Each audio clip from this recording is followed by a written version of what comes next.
So what's the breaking point? Well, it was all in the span of, about a week. The first was, my friends telling me I need to go to the doctor. Well, I didn't want to go to the doctor because I didn't want to, I was afraid something was wrong with me. The second one, which is probably the biggest, I was getting ready to go on a Florida trip, and I put a pair of shorts on, and I looked in the mirror, and I had an emotional breakdown. I cried. And I just looked at myself and go, what the hell happened?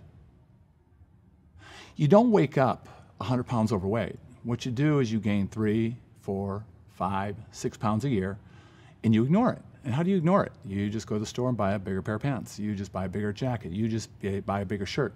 Well, being that I was working out and back in the 80s, oh my God, you must be a football player. Oh my God, I got caught up in this, that you're big, and oh my God, you must play football, and you must do this. And the ego got set in. It wasn't about health. At 36, I physically could not get out of bed. I basically had to put my hands on my knees, walk my hands up my legs to stand up. But I thought, I'm 36, this is the way it's supposed to be. No, it's not. So between that, going to the doctors, there was a trainer. And for years, he would just sit, Mike, why don't you work out with me? He's in his 50s, very professional, very quiet, baseball hat on, just sat like this. And I go, seriously? Do I really? Going to a gym, everybody has an opinion. It's like being on the golf course. You have a bad swing, everybody wants to tell you what's wrong. You don't get advice in the gym. A lot of people want to give it, but you don't get it. So basically, I'm benching 405, I'm doing the squats at 275, I'm big, I'm this, I'm that. What do I need you for? So it finally clicked. Between the doctor's appointment, me being overweight, looking in the mirror, I walk in the gym and it's Karma. He's standing right there. And I looked at him, I go, I'm ready. So he goes, okay. So he goes, finish your workout. I'm finishing my workout at the time. He goes, what are you doing? I said, I'm training biceps. He says, well, come on over. So he's working out. He says, well, show me what you normally do. So now the adrenaline's flowing because I'm going to show him how bad I am.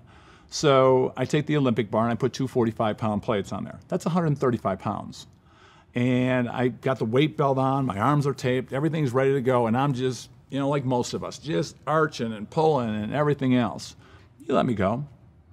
And he stopped me. He says, now, if I can tell you can get the same results using a 45-pound bar, will you do it? Do you realize I had to stop and think about it? I stripped the 45-pound plates off the bar. He taught me about movement. There's no such thing really as perfect form. There's trying to get the most out of the muscle.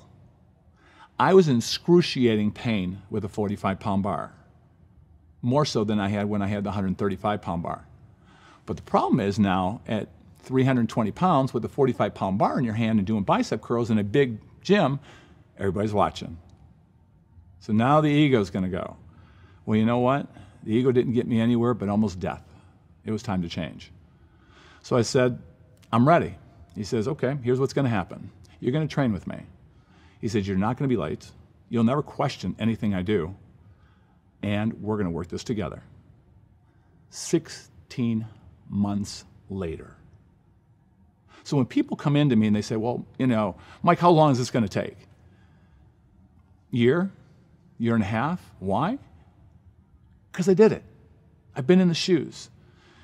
If you see an infomercial that says, best abs in 8 weeks, best this in 10 weeks, summer body in 4 weeks, come see me, because I'll have something to sell you too.